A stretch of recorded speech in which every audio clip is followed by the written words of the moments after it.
Good afternoon, everybody. Take your seats. Welcome to our press conference following the informal Foreign Affairs Council.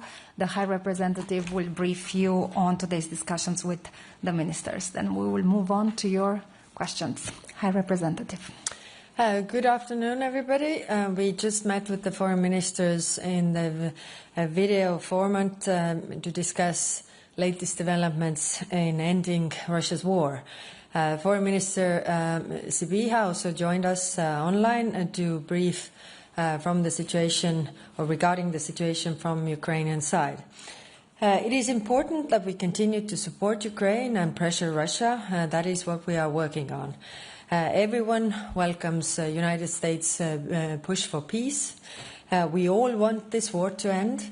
But how it ends also matters. We must keep in mind that there is one aggressor and one victim.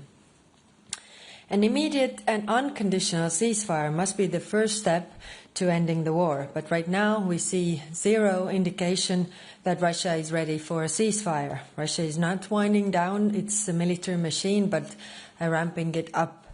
We still need to get from a situation where Russia pretends to negotiate to a situation where they need to negotiate. We are getting there. Russia's summer offensive failed. US and EU sanctions are having a huge impact on Russian economy.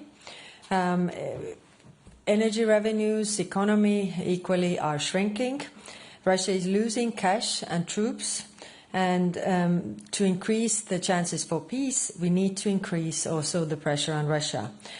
The notion that Ukraine is losing is also flat out false. If Russia could conquer Ukraine militarily, it would have already done so by now.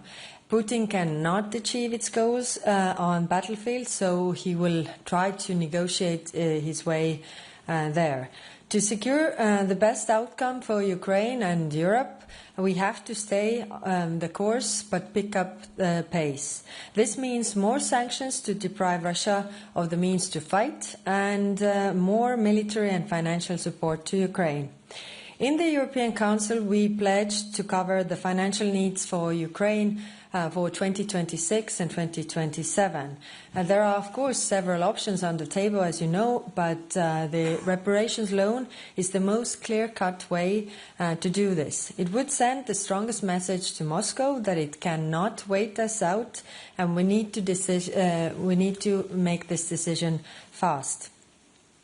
We also welcome the work of the Coalition of the Willing to hammer out the details of military support to Ukraine and also what Europe as well as United States can offer.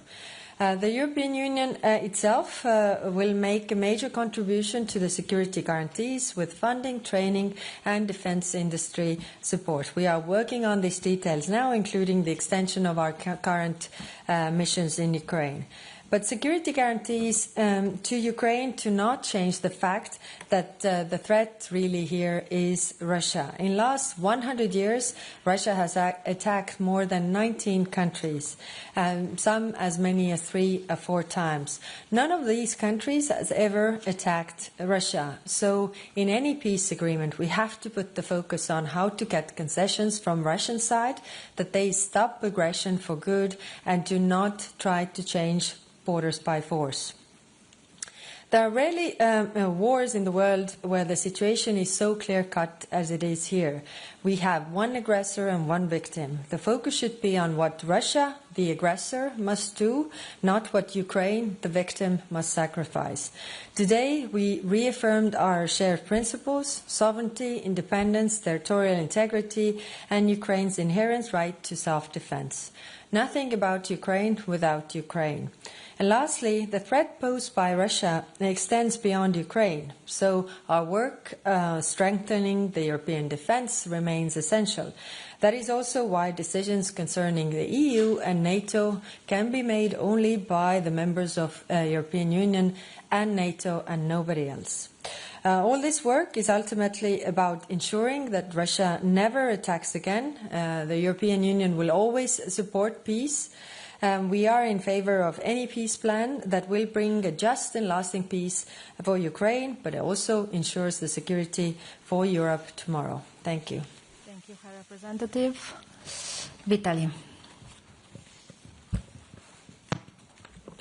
Thank you, Vitaly Sizov. Frida, my question about publication of Bloomberg about the details of preparation peace plan of United States. There is information that it was very